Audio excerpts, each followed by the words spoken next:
आज सरकारचं शिष्टमंडळ जरांगेंची भेट घेणार आहे। मराठा आरक्षण समन्वय समितीचे अध्यक्ष राधाकृष्ण विखे पाटील, मंत्री उदय सामंत, मंत्री शंभूराज देसाई। बालकांचा तिथे मृत्यू देखील झालेला आहे, तर काही बालक हे गंभीर स्वरूपामध्ये त्या ठिकाणी जखमी पडलेले आहेत।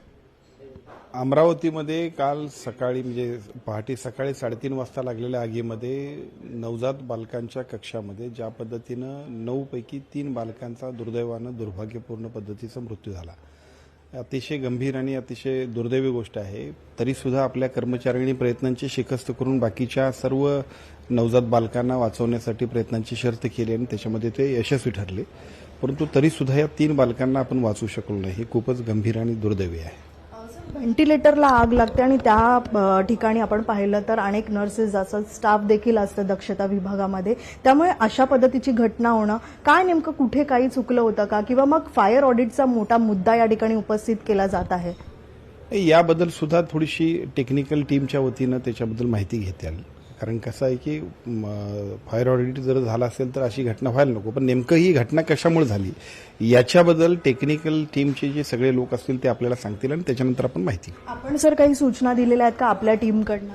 ते मी ऑलरेडी आता आमचे आयुक्त महोदय गेले, तर मी सचिव आणि आम्ही सुद्धा आता जगतोय। याच्या पूर्वीपासून तिथल्या सगळ्या यंत्रणेच्या आपण संपर्कात आहोत आणि आपण योग्य पद्धतीनं तिथं सातत्यानं संपर्कात आहोत। मुख्यमंत्री शिंदे साहेबांनी काही आपल्याला आदेश दिले? हो, शिंदे साहेबांनी ही सूचना दिलीत की प्रत्यक्ष तुम्ही जा घटनास्थळावरती। अशी गंभीर घटना होणे हे आपल्या दृष्टीने सुद्धा खूप दुर्दैव आहे, त्यामुळे आम्हाला सांगितलं। शेवटचा प्रश्न सर, जिल्हा रुग्णालय असेल किंवा मग जे प्रायव्हेट रुग्णालय असेल, सध्या फायर ऑडिटचा मुद्दा हा मोठ्या प्रमाणामध्ये उपस्थित होत आहे। आपल्या विभागाकडनं आधीच सूचना दिलेल्या आहेत, पण ह्या सगळ्या घटनेनंतर वारंवार ज्या घटना घडत आहेत, फायर ऑडिटचा मुद्दा कशा पद्धतीत तुम्ही ह्या संदर्भामध्ये आता याबद्दल सुद्धा फायर ऑडिटसाठी ऑलरेडी कायदा केलेला आहे, कंपल्शन केलेलं आहे। खाजगी असेल अथवा सार्वजनिक आरोग्याचे असेल किंवा शासकीय असेल, कुठल्या हॉस्पिटलबद्दल फायर ऑडिटबद्दल आपण सक्तीनं सगळ्या आपण त्याच्याबद्दलची पूर्णतः सूचना म्हणण्यापेक्षा त्याशिवाय परमिशनच आपण बॉम्बे नर्सिंग ऍक्टच्या अंतर्गत देत नाही, पण तरी सुद्धा या राज्यभरातला संपूर्ण सर्व्हिस सुद्धा आपण करणार याच्यामध्ये। निश्चितच सर, आपण पाहतोय आरोग्यमंत्री प्रकाश आंबेडकर हे स्वतः आता अमरावती जिल्ह्यामध्ये ज्या ठिकाणी ही घटना घडली त्या रुग्णालयामध्ये स्वतः जात आहेत।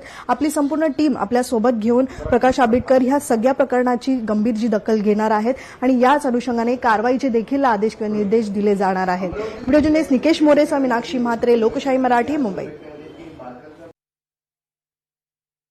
विभागात अचानक आग लागली आणि त्यामध्ये 3 निष्पाप बालकांचा दुर्दैवी मृत्यू झाला। 6 बालकांना सुपर स्पेशालिटीमध्ये दाखल करण्यात आले। अमरावती जिल्हा स्त्री रुग्णालयात नवजात शिशु कक्षाला आग लागली। अतिशय धक्कादायक अशी ही घटना अमरावतीमध्ये घडली आहे। आज पहाटे ही घटना घडली। आगीत 3 बालकांचा होरपळून मृत्यू झाला।